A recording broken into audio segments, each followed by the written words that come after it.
I think momentum is needed, and I do see that momentum is definitely building up today. But I am afraid it has to increase even further to really see that radical change. We need to get really comfortable with embracing change, and that's not something we're good at. We're a very risk-averse industry. You can feel the change, and the level of discussion at the boardroom is completely different to it was, only a couple of years ago. It's really important that we lead by example, and we can't just wait for policies and legislation to come forward. We need to be, as an industry, driving this forward. So one of my radical cries would be, let's change the industry a bit so that we're all focusing on performance. And we've all got a bit of skin in the game, as everybody keeps calling it, to ensure that building operates for the occupants.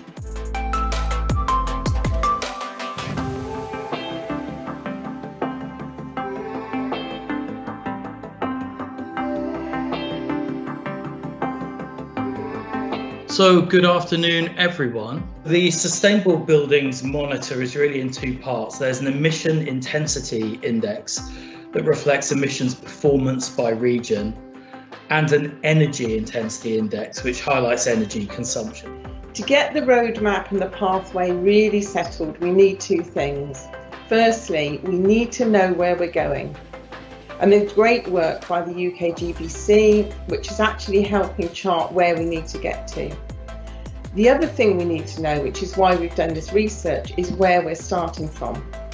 I think if I open up the discussion, my first question to the panel would be, how do we drive the radical change that's clearly needed in terms of behaviour to realise that net zero carbon future? So I think for radical change, you need many players in the whole real estate industry, I would say, to start there. And I would first look to the large investors or investors in general. Investors like that, they have been working on this or towards this for quite some time already. First by starting to improve ESG in general, to integrate ESG in general. But they have very much come aware of climate change in the last years. We need to play with the investors and work with the investors. They already understand it, and they are putting pressure on the whole chain to further improve. I think corporate and government commitments, secondly, robust data, and thirdly, individual desire. And there's a big movement this year with COP around this idea of an ambition loop.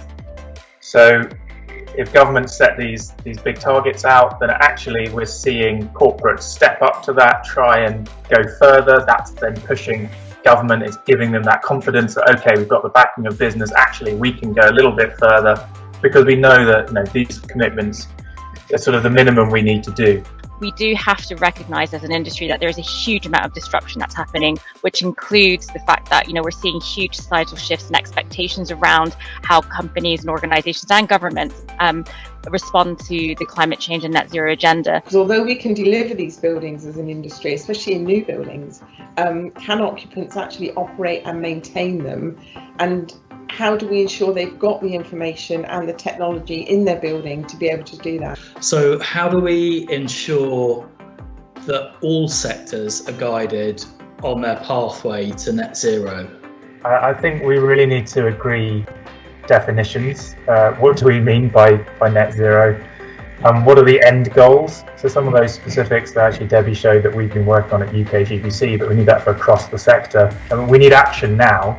So we need a pathway to it, and we need to know how we're going to measure that progress. It is important to have some way of robustly being able to say what is a net zero carbon building. I think the challenge that we'll have is that if we don't have something sort of robust that we can independently sort of hang our hat on, there's just a danger that people will go out there and claim that they're achieving net zero carbon when they're not necessarily. But what would be helpful for a common understanding, a global common understanding, is that we do have global pathways, of course, for every individual country, but in the same way for all countries really available.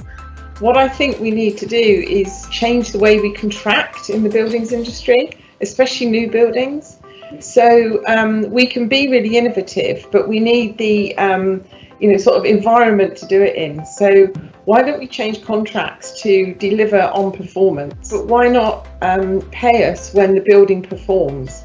She says radically. Some common themes coming through: the need for clear data sets and the need for collaboration, the need to consider these things right across the life cycle, from design through to construction and then the life of the building.